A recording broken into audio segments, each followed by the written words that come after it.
I want to say hello to everybody who is joining us here on the live stream today. Now, if this is totally brand new to you, I'm Ken Steep. I'm a professional dog trainer. This is our channel, McCann Dogs, and my beautiful spouse is Kale McCann, a 21-time world champion of dog agility. And sometimes on the during the weeks, we'll do a train station live stream, and we try to do it every Thursday night at 7 o'clock. But when we can't do our train station live streams, we like to do, so this Thursday I've actually got a video that's set to publish, but when we can't do our train station live streams, we try to do something throughout the week to hang out with you as our amazing subscribers and viewers, and just see what you guys are up to. Have a chat, essentially. It's our late night hangout, and I see Katie C has joined the stream. Hi there, Katie. Well as Aliaza Gainey and Madison Winters. Hi there, Madison. Thank you guys for joining us. So we, as I was saying, we like to hang out with our subscribers. I see Kemp Sembleton has joined us, and we just see what you guys are up to. Talk about dogs, talk about dog agility. Tuesdays are a pretty busy day for us. I know very busy days. Kale starts her. But it's a good day. I have a full day of agility on Tuesdays. Yeah, that's a great day when you get to do agility all day long. Just gonna set this up. So I want to just see how okay, there I go. I figured out that this isn't our normal live stream setup, so I wanted to make sure that I could see what was happening. I'm also going to check and see how you guys are doing, what it looks like on the live stream end. So if you have any questions about dogs, dog training, if you just want to hang out and chat, that's what we are here to do. We love hanging out with you guys, and we have lots of great conversations, especially like our Thursday night train stations are a lot of fun. We get to talk a lot about dog behavior, and that kind of stuff, and I really do enjoy it. I see Flavie Miranda has joined us, Eden Fraser. Hi there, Eden. So I'm going to check on you guys on this stream just to make sure things are going okay. While I jump in here, see if I can find us. So do you have anything you want to talk about or add for the night? Yeah, well, I have Rod out here. Come here. This is my 4-year-old Border Collie. He's my current competition agility dog. We haven't really been doing a lot of competitions yet because he's still getting trained, really, but I feel like this is our year. Where am I supposed to be looking right now? Oh, there. Okay. Today, all week we've been working on, so with my agility classes, that we always have like sort of topics or focuses that we do from week to week, and this week we're focusing on a handling technique called the blind cross, which is something that people either love or hate. I happen to love it. It's a really fun cross. It's sort of a scary one because you have to sort of be in the right place at the right time, and the reason why it's called a blind cross is for a very split moment you are disconnected from your dog and you can't see what they're doing. So when you run a really fast dog, that can be scary. So anyways, I designed a course this week that is compiled of, I don't know how many blind crosses are in it, like 9 or 10 blind crosses, different styles of blind crosses. So it's been the students have been awesome this week. So I have a question for you. Are you going to share this training course with our live stream audience today? What do you mean? Are you going to run the course? Oh yes, I am definitely going to run the course. Show it off with Rad? Yeah, I think sure. These guys would probably be excited to see that. Yeah, I haven't done it with him yet. I've been watching my students do it all week, so who knows? I've been telling people how to do it. We'll see if I can actually do it myself. Especially after a long day of work. It's not that easy. So I see a couple questions coming in, and maybe we'll address them now. Or was there anything else that you wanted to talk about? Not really. So I see, I hope I'm pronouncing this right. It's Alizaya Gainey saying, I'm getting a Border Collie healer this weekend. How do I keep him busy in his kennel while I'm at school? So, no, it's a different one. Okay. So, you know what you really need to focus on with your new dog is, spending some quality time with them before you put them in the kennel. Really, if that means you've got to get up early, then I would absolutely do that. Work with them, train him or her. Do some activities with them so that they're tired and they're ready to go in their kennel. If and I know this dog, I'm not sure how old this Border Collie healer is going to be. Might be a young puppy. You might need to check in with them like at the lunch hour. I wouldn't leave them for too long in the kennel, but definitely make sure they're tired when they go into that kennel, and then you can give them maybe like a chew toy or something like that, something safe. But make sure before you leave them with anything they've never been with before, that you test it out a bit, that you supervise them throughout that time. Flavie Miranda, is commercial dog food good? Well, that is a pretty broad question, and I can't answer it specifically. I know we've fed a few different dog foods, and I will tell you there are dramatic differences between the good ones and the bad ones.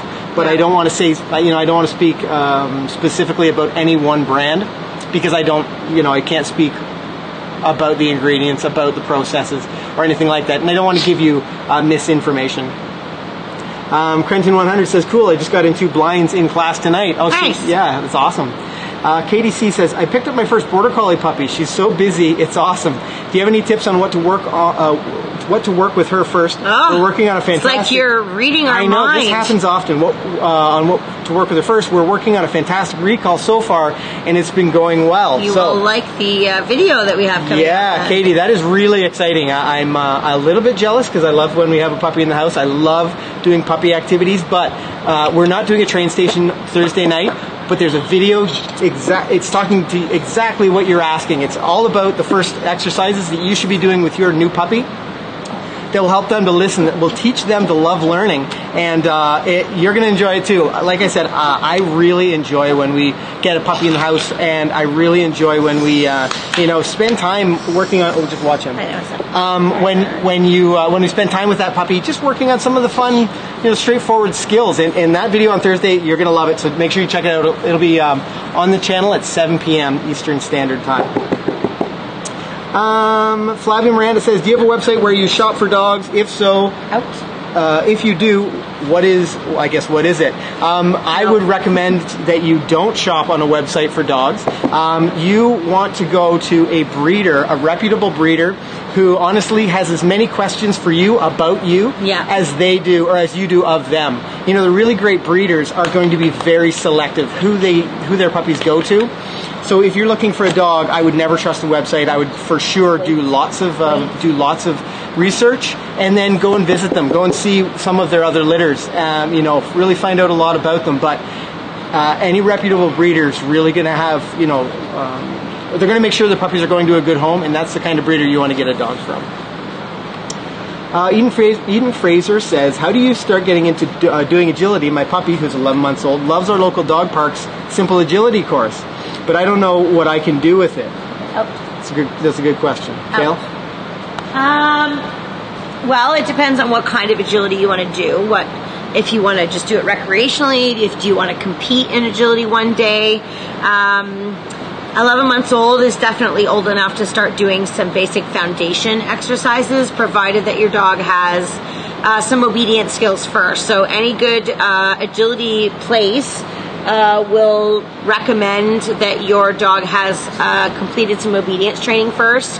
I know we do that at our school, so we require the dogs to have, good manners, off-leash listening skills, a solid recall, retrieving, a start line like a sit-stay, all kinds of those types of things, because those are all essential behaviors that you need for success in agility. And once those things are in play, then you can start to work on like foundation type of exercises. So you'll have to shop around. I'm not sure really where you're from, but you'll have to shop around for some foundation classes, and then from there decide whether you want to do it for real or whether you want to do it just for fun. There's lots of ways you can play agility, which is kind of cool. There's really something for everybody as to whether you just want to keep it recreational or whether you want to actually be competitive in it. It allows you to do whatever you want, which is fabulous. That's something I think you and I should think about offering to some of our subscribers, to our viewers, is like a website where they can, find out, maybe join a class, and we'll have like an online foundation agility class or something like that. Something that Kale and I should maybe talk about, that we could offer up to you guys, if you're interested in trying some agility, even if it's there's certainly things you can do at home, like when there's no distractions around, but if it's something like going to class, and the obedience behaviors have to be in place first. For sure, yeah. And we do have our online My Dog Can program that covers all of your obedience foundation stuff, and that would be a great place to start if you're looking to get in. Kale's so right. We talked about this often, how important it is to have a dog who loves to listen, have a dog who, understands that when you ask them to sit and wait at a start line, for example, that they do it reliably. And all of that comes back to a solid foundation of obedience. Kale has, won a world championship 21 times, and her whole life she's grown up as a dog obedience trainer. And she turned that into a dog agility trainer with her experience and all the things that she'd done. But I truly believe that a lot of her success comes from a solid foundation of dog obedience. And all of the activities you do with your dog rely on them listening. And, giving them the opportunity to, spread their wings a little bit, to have a little more freedom. You need to keep them safe, so you need to know that they're going to have a reliable recall, that they're going to, listen, they're going to come when called. And those are some of the things that we focus on in our My Dog Can online training program. But some of the things as a dog owner, I want you guys to really be focused on is, being clear with your dog and making sure that, you don't overface them with challenges and make it too difficult for them, but you're also sure that they're going to listen. I think it's really important. I see a question that came in. There's Madison. For someone who lives too far away for any classes in agility training and doesn't have support from their family for agility but has some goals, what advice would you give? So if you're for those newer agility handlers, what advice would you give them? Online classes or online private lessons? I think, okay, yeah, that's a good idea. Is there anything that you would suggest to a new agility handler who's just working on their own? Is there is there any big picture sort of things that she should be working on with her dogs? If you're a newbie though, it's kind of hard to learn how to do it without the guidance of someone who's experienced. So that makes sense. I think you need to figure out how to get. There's lots of people who can train themselves to do agility on their own, but they're usually, have some type of education.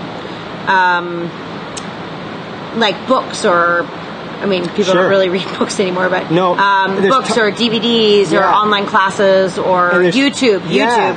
You can learn a lot from watching and then trying to mimic, but you certainly are going to go through processes a lot faster if you have some type of online guidance from somebody, so that you're actually getting feedback and have sort of goals. But that's what I would say. Yeah, no, I think that's sage advice. Now, I see someone's asked in the comments, what supplies would you get for a puppy? So what I'm trying to do right now is actually we have a video that talks about the 9 things you need before you get your puppy, and I'm just trying to find that video, which it seems a little more difficult than I thought it would be. Let's see what other questions are from Davinsky J. Do you have any tips on introducing a new Border Collie pup to 2 adult Border Collies? The new pup is male and the 2 others are female. The youngest female is also quite reactive to other dogs. We have a video on our channel that talks specifically about this. And once I get this figured out, I'm going to drop a couple of these links in the chat so you guys can check them out before, whether you watch them now or you come back and you watch it in the replay. But I'll tell you, the one thing you need to be sure of is that you're creating a safe, comfortable environment for that new puppy, and that they understand that they need to listen before you give them an opportunity to, engage with those other dogs. You don't rush the process. There's been so me personally, when I brought home my one lab puppy, I introduced her to the older dog too fast, and she was a super high energy Labrador, and she created so much stress for the older Labrador. She got what do you call it? Hernia? Not a hernia, an ulcer. It gave her an ulcer because I wasn't careful. This is long before I was a dog trainer. This is many, many years ago. But I just had this expectation of that, they'll be buddies and, they'll sort it out. And that was the worst thing I could have done to that older lab. And I really regret it. And now after, 10 years as a professional dog trainer, I see what a bad idea that was, and how I could have made both my puppy's life better and the older dog's life a little bit safer and better had I been more cautious and not been in such a rush to just stick the 2 of them together. So I'm going to find a link to those videos and I'll drop them in the chat once I get there. If you guys give me just a second. I see Eden Fraser. Maybe you can take some of these as I try to find this video. Ollie is in training for service dog work, and I just want to start doing it for fun with him as a way of bonding. I live in Australia. I think agility is such a wonderful thing. Yeah, that's great. It's a great way to bond with your dog as well. A lot of dogs really, really like agility. It's a fun thing to do together. I think that there's not enough focus when people are training dogs on like doing activities together that really create a nice strong bond, because once you have a strong bond with your dog and you're spending like one-on-one time with them, the actual training is a lot easier. So that's fantastic. I actually have a few students in Australia that take lessons with me online, so I'm very fond of Australia. I really hope to go there one day, maybe teach a seminar or something. Alizia Gainey, so sorry if we're butchering your name. Maybe you can put how to say it there so we do it properly for you. What is safe to feed in a Kong for a 7-week-old puppy so they don't get sick? We usually put peanut butter. That's a pretty normal go-to for us, I would say. Like peanut butter on some crackers or some bread or something that's pretty mild. Nothing that's super rich when they're just a puppy. Or sometimes we'll put like a processed cheese slice. We'll just sort of take like a quarter of that and like smudge it all on the inside. So those are a couple of suggestions that you can use to get them comfortable using the Kong. We actually have a recipe for Kong stuffing that's all natural, and it's a creamy, crunchy Kong stuffing. And I'll put it in the chat right here. Is that low enough for you? Okay. I'm just going to get into here. I'll find that. Brad's warm now, so I need to do something with him before he so would you guys be interested in checking out Rad and Kale zooming around the course while we'll take a quick break from answering questions, and you guys can check out some agility with my little buddy Rad and Kale. Okay. He's warm and I don't want to let him cool down. Okay, I'll jump around here. See, what's the best way to make this work? I'm going to be going all over the place here. So, as I mentioned before, I'm doing a blind cross course. I haven't done it before, so who knows? We might make mistakes. We are live, and I'm just going to work through them. Yeah, exactly. So it's fun, when our students go home for the night. Kale has 3 agility classes on Tuesday nights, and I teach 2 agility classes, then I teach an obedience class. And afterwards, it's so much fun when we get to run our own dogs, and Kale will often take advantage of this time and do a little bit of training with our guys.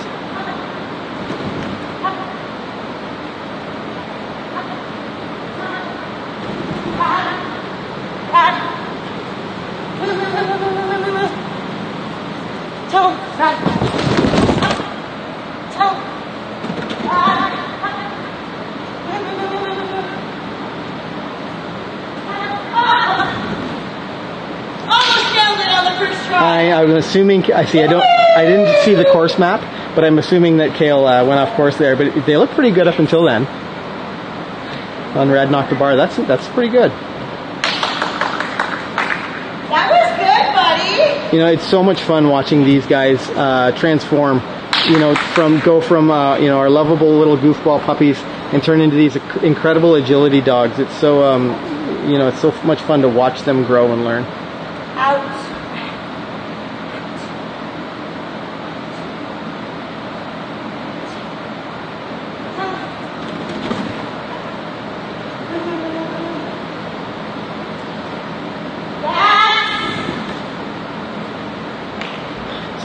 Kale's taking lots of opportunities to reward Rad on course. And, for those of you guys who are new to dog agility, it's really important sometimes to break it down for the dog, and focus on sections. If there are things that Kale wants to work on, she might do those and reward Rad for a great performance. And, taking her time to be specific with her criteria and her expectations is really important. That was good. Yeah.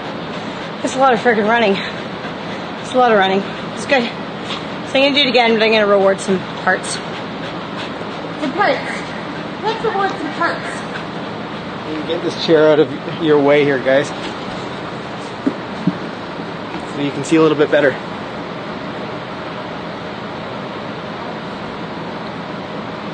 Zoom in a little tighter too.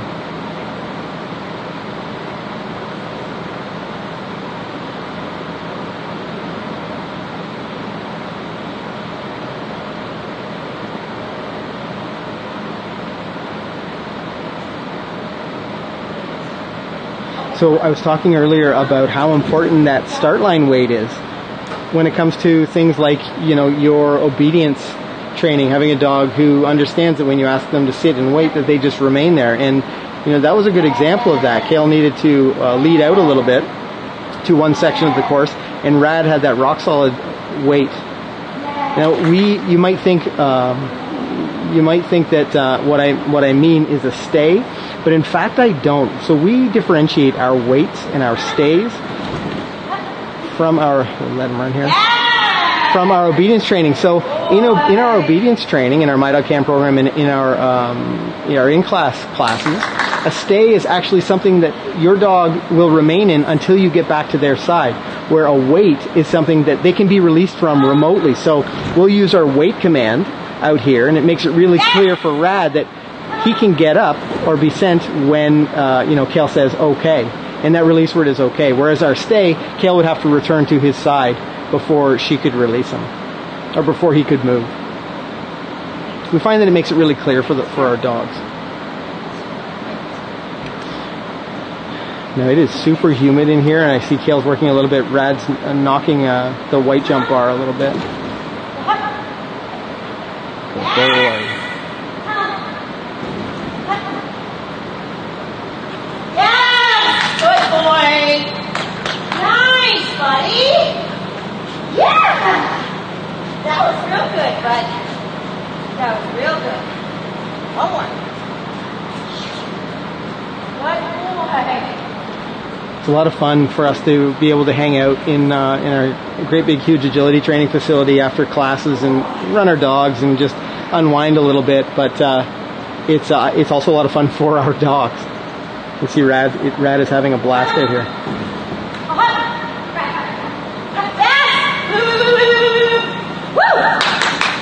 Good job, bud.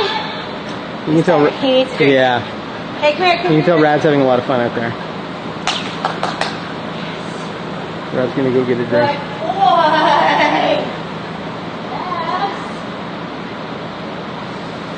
Yes. Now hopefully, see if I can see you guys. Did I leave the camera in a good spot? That's not too bad. So hopefully you guys enjoyed that. Rad certainly enjoyed it. You can see him flying around. I was just talking really briefly about the difference between our wait and our stay. Okay. And why why we have two. Yeah, why we would use a wait in a situation like that. And I did this talk about the differences where a stay, the dog's only released formal and informal. Yeah, when you're back at their side. But I was talking earlier about how important it is to have a dog who listens. A solid foundation of obedience. And when you set Rad up to lead out a few obstacles, it's a perfect example. If you had to manage him the whole time and you couldn't leave him to just sit and wait on his own, it would have been a lot of work to try to get him, to do that exercise. But knowing that he's going to remain there when you ask him to wait is super important. Yeah, and the other thing just about overall obedience training is that he just listens to all of my cues better because he's just better trained. Like he knows how to listen. So if I ask him to slow down or if I ask him to be more thoughtful, he's a really high-minded, high-drive working dog. And it would be hard to be successful with him if he just sort of like rammed his way around the course. And also it would be dangerous for him, safety.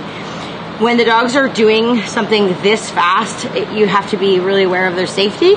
So he also has to be able to have some mindfulness on the course. So it's something that we've worked a lot on for the last 4 years. Yeah. Not just in agility training, but just in life in general. And he's quite lovely to live with at home. Like he's just totally. He's a great. He turns right off and understands just to be relaxed and calm in the house. And you barely even know that he's there. But then the moment you get up to do something with him, he's like boom, ready to go. Yeah. I added a couple links for you guys in the chat. One was for Elizea, I think. Elizea is how you say my name. Oh, you guys nice. Are close. Thank you for phonetically putting it on the screen. Elizea, that's cool. Elizea, yeah, totally. I also put the Kong stuffing. So the 9 things for your puppy videos in the chat, as well as the Kong stuffing. And the chat will be available in the replay. So if you're watching this on the replay, you can watch those as well. Eden and Crenton 100 both said yes. Elizea said yes. Katie said absolutely. I guess this is when I was asking about whether they wanted to see you do some agility. Yeah. Masabi Shepherd says, is the inside agility course the same length as the typical outside course?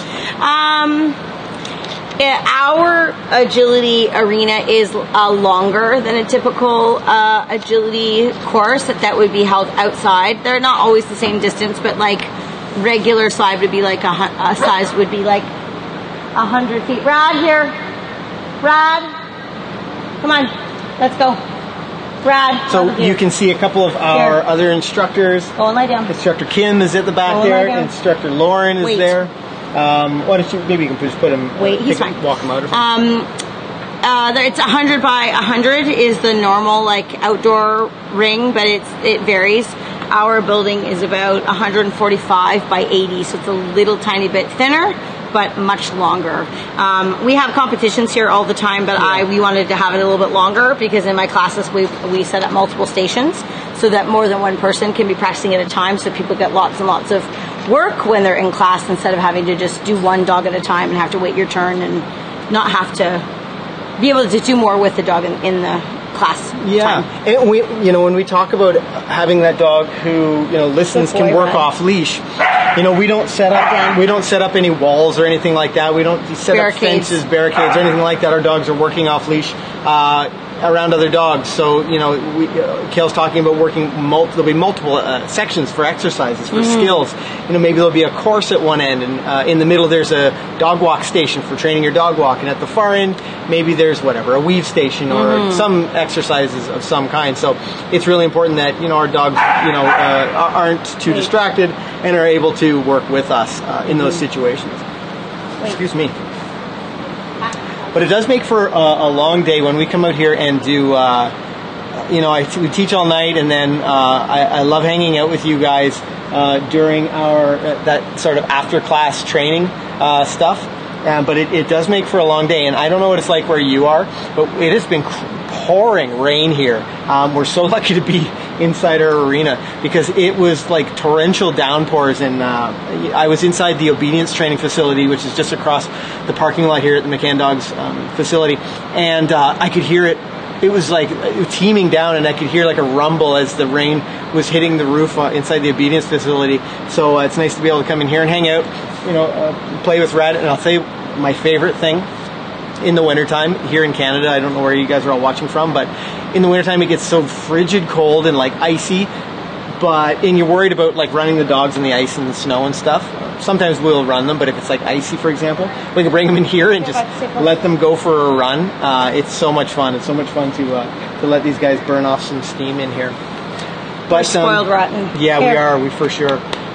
So Davinsky J asks, do you have a protocol for an agility dog that sporadically drops bars? I think there's a lot. That's a very broad question, but I think you can maybe. You need to know why. Yeah. Rod, that'll do. Come here. The boy. Good. Lie down and wait. It is hard to answer that question because you need to know what the root of the problem is. There's lots of times when I'll see lots of dogs knocking bars, and it has nothing to do with the dogs jumping. It has to do with the person's handling. The dog's handling. He's fine, hon. I don't really want to go in there. He can be on a leash. There's a leash on the table. What was I just saying? Oh, about the handling. Lots of times it's people's handling, with mistiming or crossing at the right time or maybe not moving in the right way, so the dog's not getting clear information, so they just really don't know when to take off or how to take jumps. So the most common reason why bars come down is people's handling. Sometimes it's jumping issues if the dog doesn't really know how to jump properly, so there's like lots of jump grids and jump training you can do to help teach the dog to Red, to have Red here, bud. Teach the dog to have better understanding of how to jump. So those would sort of be two things off the bat. We do have lots of things that we do here for our jumping, but it's, again, we need to know. I'll take it. We need to know why the problem's happening. So hopefully that gives you some idea. Yeah. Where in Canada are you located? I am from Minnesota. We are in Ontario, Canada, just outside of Toronto. not in the city, in the country. Yeah, we're about an hour south of Toronto. So from Minnesota, I think we are about maybe 3 hours from the border. I can't remember. I've been to Minnesota, and I don't remember how long it took us to get there. I don't remember, but yeah, we're just north of the border, maybe an hour, a little bit. We're really close to New York. Yeah, from the New York State border, so we're pretty close. Carol Garcia says hi, hey there, and Layla and Noah says hi as well. Welcome to the live stream, guys. Madison says, from watching your videos so long, I feel like my family and your family would get along so well. This summer I wanted to go to the McCann Dogs Camp, but I couldn't. My family told me they need to ship me in a box to you guys. That's funny. Yeah, that's it would be funny that if you were to get shipped in a box to the McCann Dogs Camp, I hope they poke some air holes in the box for you, Madison, to make sure that things are okay. But, we'll have lots more camps, Madison. Oh, yeah, for sure. We try to have at least 2 a year if we can, so...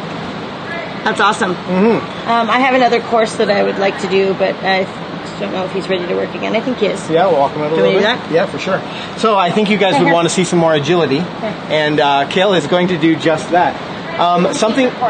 Oh, a different course? Oh, the same pattern, like same. No, totally different pattern. Okay, I put a collar on him too. You might need to remove it. Okay, you guys are going to get to see some more agility running, so that's going to be fun. We'll turn the camera around here.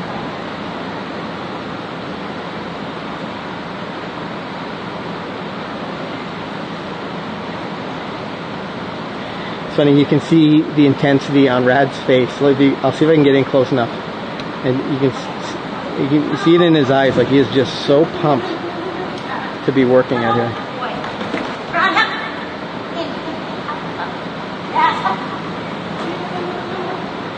Oh, you're knocking bars everywhere, buddy.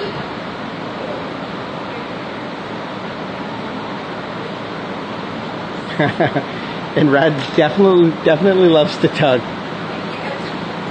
You see he heads over to his bed there.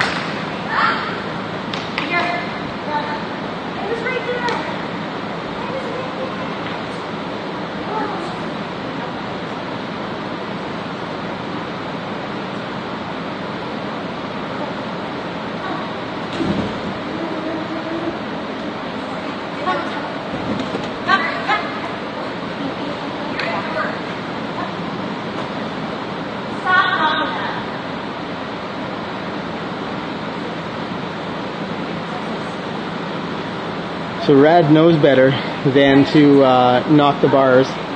So Kale just stopped mid-run there. He knocked the blue jump. So she just stopped him sort of in the middle of the course there so that she could get him to successfully jump over the jump.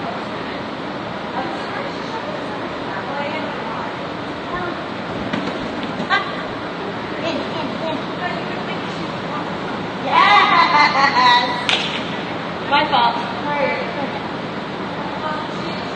So you saw Rad didn't take that far jump, and Kale actually, I guess she just sort of maybe assumed that he was going to take it, but because she didn't indicate to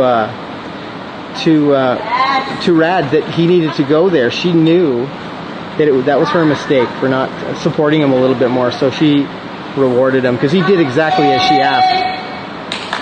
Good boy.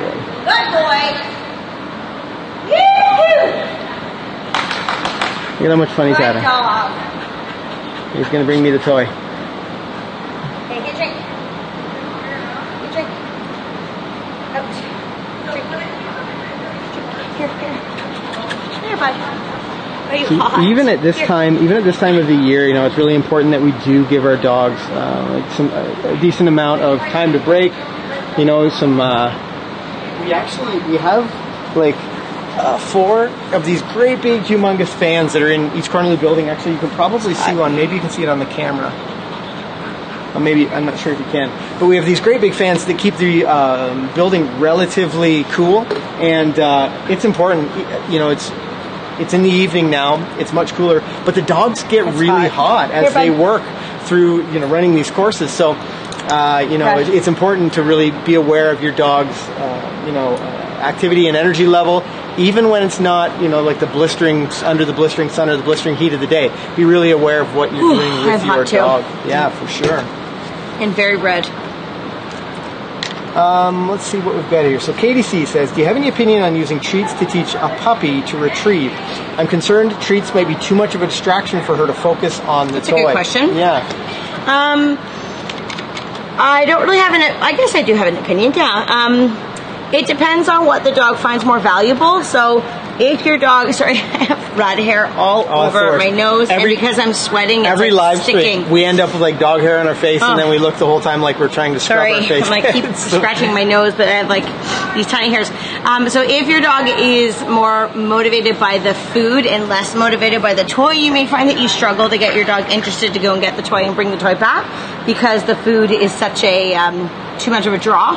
Sometimes the opposite happens. Sometimes the dogs are really focused on the food. The other way around. Yeah. Focused on the toy and less on the food, and they're not willing to trade you for the toy. So you basically have to figure out what your dog likes more. I will use food when I'm teaching the retrieve, but I'll use it in just the out portion, like the release portion. So when the dog comes back, I'll take the toy and I'll play tug with them for a few moments, probably like good 30 seconds, and then I'll present the food and offer a trade to initially teach my puppy to drop things on a command for me. I use the command out for that, but lots of people say different things. So that's how I initially use the food. I have had less motivated dogs, though, learn to retrieve by figuring out that the ball equals the food. So there's lots of different ways you can play around with it. So hopefully that gives you some ideas. Yeah, to give you a very specific reference, we did, and Katie C mentioned, actually, I remembered I saw a video from you guys about teaching the retrieve. I'll have to go watch that again. Yeah. And you don't need to be sorry. Yeah. That's very Canadian of you. If you're Canadian, though, for you to be sorry. We do where in one of the fetch videos we used a fabric frisbee because it's. For a dog who loves toys, it's such an engaging experience to bring it back to you, and you can play a game of tug. You can make the best part of that exercise the part where they come back to you and they play. Whereas Hippie Shake was a little bit less interested in toys. That's our little poodle. Yeah, Hippie Shake, the toy poodle. If you've been on the channel before, that's who I'm talking about. But she's the cutest dog. She is exceptionally cute. But she wasn't that interested in toys. So first she was, but like. Not always when we wanted her to be. Right. Well, yeah, exactly. Using an interactive toy with her required teaching her that toys were fun, and then toys were fun playing with us, rather than, a dog like Rad, who you could see would just bring you the toy because he knows the moment he gets to you, you're going to play tug, and he loves that. So we would use, with Hippie Shake, we could use something like a Tug-It pouch. I don't know whether you guys have seen that before, but it's like this fabric pouch that's like a mesh package, and it's got a little bungee cord. You can put like chicken wieners or cheese that would like ooze out of the pouch. So, excuse me, when the dogs bite at it, they essentially get to eat food at the same time. So it instantly rewards the dog for tugging on a toy or holding a toy in their mouth. So, but you could also use like a cheaper version. You could just get like an old sock and put like chicken wieners or cheese in the sock because it will ooze. You don't want to use the sock again, obviously. But that's a great way to sort of get them started. I've trained lots of students' dogs with a sock and chicken wiener in my time to get them to tug. Super handy. Rad. So I see Davinsky J says you're about a 15-hour drive from Minnesota. Oh, that that's nothing. No, not at all. Not if you're coming for like a weekend or something. Sure. I see, Allison, I have a question. In the last 3 years, someone I know has lost 4 different dogs to health issues, all a little over a year old. This implies to all breeds, but what would you look for health in dogs? What would you look for with health in dog breeds when you're looking for a puppy? I think there's lots of breeds that have well-known issues that come up with them. I have lots of different breeds, but we have a lot of border collies, and there's lots of problems with border collies. There's something called collie eye, hip dysplasia sometimes, border collie collapse, seizures. There's all kinds of stuff that come up in border collies specifically. So when we're looking at lines that we either want to breed to or we want to get from, we obviously will be in very strong communication from the dog's heritage. And before we do any breeding, like we breed dogs, every few years. Really infrequently. Very infrequently. But before we breed any of our dogs, we get their eyes tested, we get their hearing tested, we get their hips checked and heart checked and everything. So we know that the dog has, is very, very healthy. And of course, we would know that about their parents and their parents' parents and so on and so forth. And we would require that from the person we were breeding to before we would even consider breeding to them. There's lots of people that will ask me to breed to my dogs, and before I even say yes or no, I ask for a pedigree and all health certificates, so I'm really, really aware of whether it's a good idea or not. So, you want to make sure that you are dealing with responsible breeders that are going to investigate all those types of information. For sure. Yeah, that's a really important point. What else did I see here? Melanie Caldwell. Hi guys, woohoo, caught you live. Just wanted to give you guys a shout out. My pup is 9 months and have watched your videos from the beginning. Just finished our first set of classes. Wonders were amazed at the level of education I received through YouTube, and my pup breeds through level 1. Thanks so much, guys. Oh, that's cool. Really nice of you to say, Melanie. We do appreciate it, and we've seen you, especially in the train stations. Melanie is a frequent viewer of the train stations. That's awesome. So that's really awesome. We're so happy that we can help you out like that. I've forgotten. Alizaya. I'm going to go back to the pronunciation because it made so much more sense. Elizaya asks, and this is a really good question. I'm going to post it to the broadcast. Do you introduce puppies to small dogs the same way as you would any other dog? And regardless of the breed, you're speaking specifically, about the behavior. And the answer to that is yes. I'm going to post a link in the chat. Kale, maybe you can just go over really briefly what you think of, how we introduce our puppies to our other dogs. Yeah. And I'll post a link in the chat for you guys to check out after the video, or if you just feel so inclined to do it now. Yeah. Oh my gosh, I thought I was going to yawn for a second. I keep forgetting that it's almost 11 o'clock. Yeah. Yes, when we are introducing our dogs to brand new dogs, we do it with a lot of control. So the puppy would be on leash, and the older dogs would be in a controlled thing as well. If they have training, then maybe you don't need to have a leash on them. If they don't have a lot of training, Rad, get back here, please. You can see Rad is very excited. Even though he's exhausted, he sees other dogs playing. Yeah. Good boy, lie down. We would put it in a controlled environment. If you have an older dog that's big, much, much bigger to the puppy, then obviously you need to be careful about the puppy. If you have a puppy that is dealing with, sometimes some puppies are bigger than older dogs if the older dog is a small breed, and you don't want the older dog to feel intimidated. So there is going to be some type of pecking order that will be laid out within, your dogs. Once you start to add more dogs, they start to become a pack. And that they start to figure out sort of who's in charge of who. And typically the puppies should be at the bottom of the pack, even though they sometimes don't think they should be. I know. So we would reinforce that by backing up our older dogs and helping them teach the puppy to be at the bottom of the pack. And then obviously as the dog gets older and things shift, then that's okay. But I would just recommend that you do it in a controlled fashion. So all beasts are on a leash in a controlled thing, and you're not just sort of letting things go free willy-nilly and you don't really know what's going on. Supervision is obviously going to be key. And we are very particular with our dogs about making sure that our older dogs get freedom from the puppy. So we don't have our puppy and our dogs together. I would say that they're probably separated 95% of the time. So only 5% of the time they're together. And so that way the older dogs are still getting to have their space, and the puppy is bonding with us. And then once we sort of have, conquer both sides, then we'll start to gel them together more and more and more until we don't need to separate them anymore. But it is important that the older dog still gets time to themselves, and they're not feeling too, out of sorts because there's a bratty puppy around all the time. Well, and ultimately you want your dog to listen to you. You want your little puppy to think that the world revolves around you and that all good things come from you.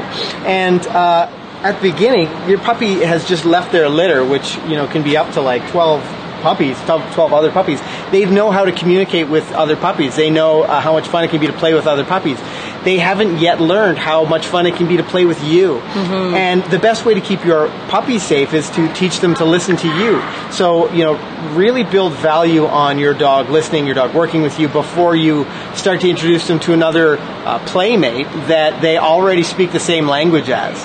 they'll bond a lot faster to each other than they will to you. Yeah, now it's not that you'll never introduce your puppy to your other dogs. All of our dogs hang out together all the time now. All the time. But for the first few months, Beeline, our youngest border collie, was separated. We did things individually with her, or we did them on leash with her when the other dogs were off leash. And that way she was never really being able to rehearse ignoring us. Yeah. But now she has like such a tight bond with Ken and I. She even when the other dogs are around, she's happy to kind of wrestle. Like she and Hippie particularly like each other, our little toy poodle, and the boys she really likes as well. But at the end of the day, she's happy just to jump up on the couch and snuggle with us. Like she's very, very attached to us, and that's nice because we can call her away from the other dogs, or we can let her play, and we have the ability to have it both ways instead of like begging for her attention when we're around the other dogs, or not even our own dogs, but other dogs in general. I take her to dog shows a lot.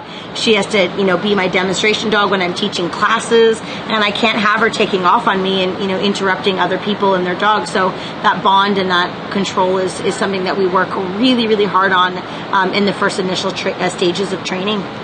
Yeah, I see Madison Winters says, well, I think of it, happy late birthday, Ken. Oh, well, thank you, Madison. And Madison says, love the birthday video, Kale. Oh, well, thank you. I certainly appreciate that. For those of you who don't know, I recently turned 40. And he's so old. It's terrifying. I don't know how I've made it this far. He still has a baby face. No, though. Yeah, really. So this past week, a week ago today.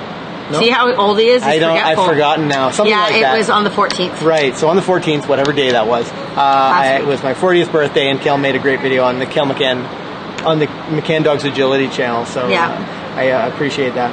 Alexa Green says, oh, I'm late, what's happened? Well, Alexa, we just, Kale and Rad ran a couple of courses in agility. Yeah, we've had some really great questions from our subscribers, our viewing audience. And you are just in time to ask any question. If you have a dog training question, we've talked a little bit about puppy training. We've talked a little bit about introducing your puppy to your other dogs. We talked a little bit about dog agility training. Well, quite a bit about dog agility training, which is good because I think the title of this is Dog Agility Training or something like that. Like it's our after class hangout, and I want to thank you for joining us. If you are a regular in our after class subscriber hangout, it's nice to have you here. It's a little different doing a live stream so late. I'm not even sure. I'm sleepy. Yeah, but I'm not even sure that you guys. I'm impressed that you are here with us. Me too. It's a late night live stream, and luckily things don't get. It's not like things get a little blue in the late night live streams. We'll keep it all PG in a classic McCann dog style. But so if you have any questions about dog training, anything about agility, make sure you ask it in the chat section. Now, I want to bring the mood down just a little bit for a second because friends of ours from the Gone to the Snow Dogs channel, Jessica and Jamie, recently lost their husky Oakley, and it was a bit of a surprise. She was getting older. But they recently lost Oakley, and we want to wish them, send our condolences to them. We talked to Jessica on last weekend, and I know it caught them off guard. And we know, I think Oakley had a history of cancer. She'd been dealing with cancer, and we know what that's like.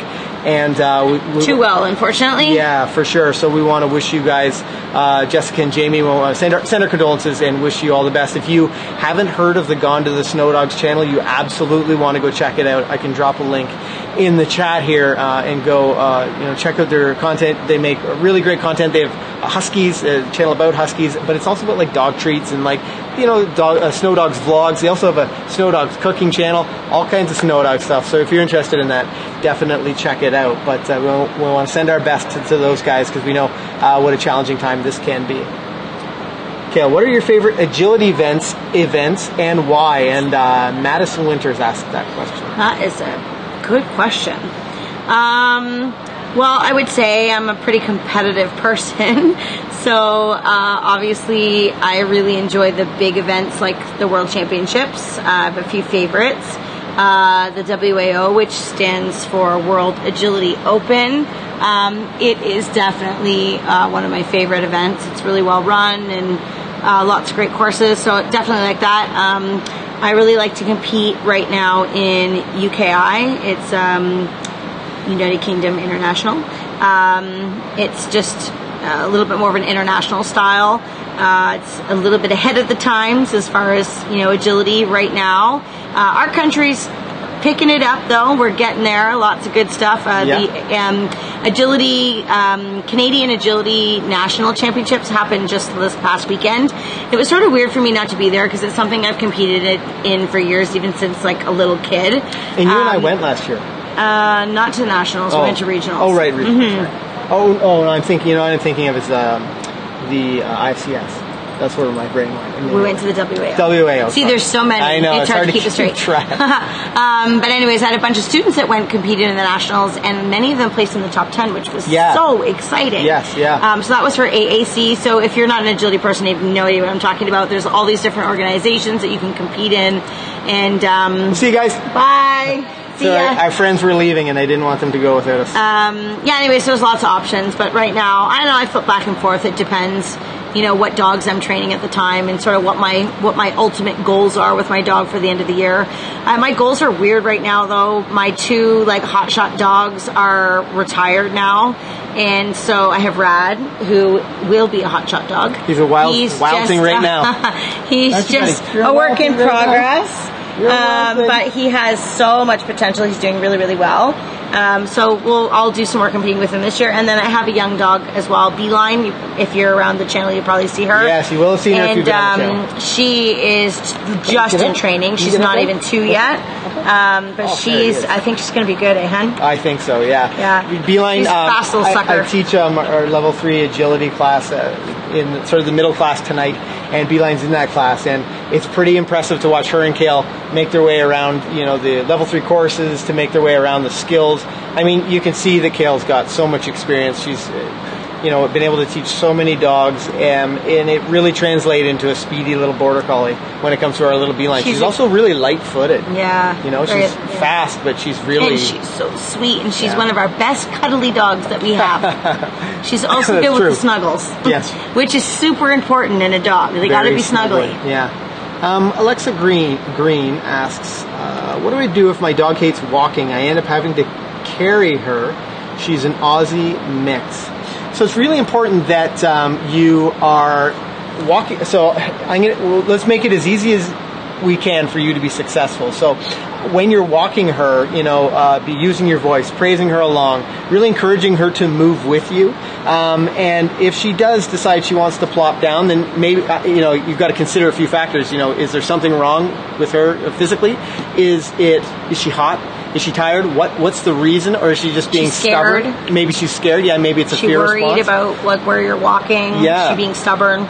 Yeah, there can be lots of reasons why your dog's doing this. But if you feel like she's just decided that she doesn't want to walk anymore, then you can encourage her along with your leash and then really praise her when you get her moving. But look at the big picture first. Why is she doing that? And have you gone through the proper steps to train her to go walking? Right. Some dogs will, make your life easy and they'll just walk very naturally with you, but it doesn't always happen. We do a lot of training to teach our dogs how to walk, properly on a loose leash and to be engaged and to not pull. So consider how much training you've done. Sometimes you can't really blame the dog if they don't really know what they're supposed to be doing or they haven't been given a lot of positive reinforcement for walking in a certain way. So you might maybe even go back to some foundation stuff with her, get some treats out and, help her to walk at your side, reward her often. You might just need to go back to some basics to help her be more successful in the meantime. Yeah, that's a good one. Katie C has asked some really good questions, and thanks for asking lots of these great questions, Katie. When do you start working with body awareness exercises for puppies? I'm starting a puppy with the hopes of agility for the first time, and I don't want to rush it in my excitement. You're already going to be a good agility person just simply by the questions that you're asking, Katie. That's really good. I start body awareness exercises right from the moment I bring them home because there's so many fun things that you can do with a puppy that are super low impact. that get some learning and thinking about their body. I remember one of the first things that I taught Beeline as a puppy, and I'm sure I have this on video somewhere that we can post. It's so cute. I would shape her to get inside a box and either stand in a box or sit in a box. And then as she got older, I had a big box initially that she could fit inside very, very easily. Or sometimes I would flip it over and I would teach her to get up on top of the box so that all 4 feet had to be in the air. It was very low, obviously. It was just a little cardboard box. And then as she got bigger, I actually started to make the box smaller. So she had to think more about keeping her feet inside the box and, that type of thing. And that translated really nicely for agility because she's very aware of where her feet are.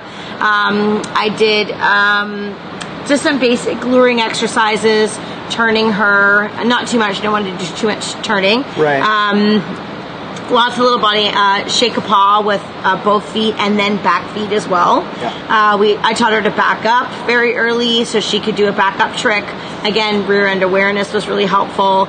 Any of the body awareness where like they're sitting up, I typically don't do that until much later because that's really hard on their backs when they're puppies because they're just not very strong yet. But there's all kinds of things you can do. You just want to make sure that it's low impact and that, you're not doing crazy repetitions if it is hard on their bodies. But anything to do with balance work or footwork or things like that, you absolutely can start from the beginning. The puppies absolutely love it. Yeah, and even before you do some specific luring training, trick training, you can do handling exercises. You should be doing handling exercises with your puppy when you're handling their feet and moving them around and doing, all of that lends itself to body awareness as well. And Kale and I have done a couple of videos on the channel talking about some of the handling that you should be doing with your puppy. And I'll actually post a link. I'll drop the link in the chat right now. But doing some of those handling exercises can be really helpful when you're talking about creating some body awareness. I'll just drop the link to in the chat here. And I do know that you guys will have access to the chat after the fact. So if you're watching this on the replay, then you can check it out there. C. Embleton. My 11-month-old terrier mix is super distracted by squirrels, rabbits, etc. while on walks. What would you suggest to help get her attention back on us? Food doesn't always work.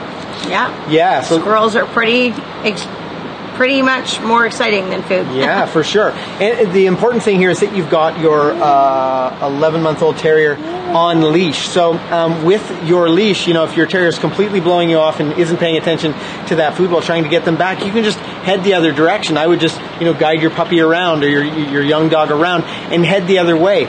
Eventually your dog is going to decide that it's not worth trying to look behind me. It's not worth trying, and we've got some people making faces in the windows behind you, and I know you guys can't appreciate that, but I couldn't help myself but to smile.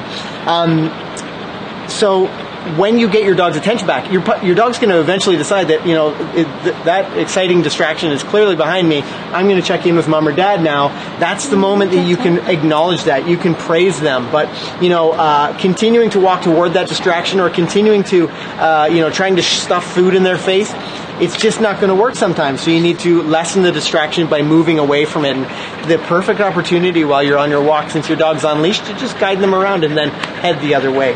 Really great question. Let's see, Alexa Green. I gotta go, guys. Thanks a lot. We'll be watching the full vid when it comes up. Well, thanks for joining us, Alexa. It's always fun to have you guys in the chat. Let's see what we got. Oh, we still got the KDC thing up. Well, I think that was a lot of fun. We had an opportunity to hang out with our amazing YouTube community. We had a chance you guys got to see Rad do some agility training. I need to stretch Rad now. Yeah, for sure. But I hope we got to help you guys out a little bit. Any of your questions that you may have had. Now, this week we would normally do a train station, our train station live stream that I love so much on Thursdays. But this Thursday is a little bit different. So there's going to be a video that we talked about. I think it'll be perfect for one of our live stream viewers at 7 o'clock on Thursday. Next week, though, we'll be back with a train station live stream. So I want to thank you guys for watching. Definitely, if you're watching this on the replay, I'll have some cards posted in the video above. And I want to thank you guys for hanging out with us for this little bit. It was lots of fun, and I hope you... Thanks to the Nighthawks. Yeah, I know. See, Kale and I are Nighthawks. We stay up so late. Usually I'm not tired at this time, but I think it's just... It's a long day. Yeah, Tuesdays are long days. We had a long weekend, too, so I think maybe it's carrying over. Yeah. Anyway, thank you guys for watching, and I can't wait to see you on the next live stream. Until then, I'm Ken. I'm supposed to say my name now. I'm Kale. Happy training, guys. Bye for now. Thanks for watching.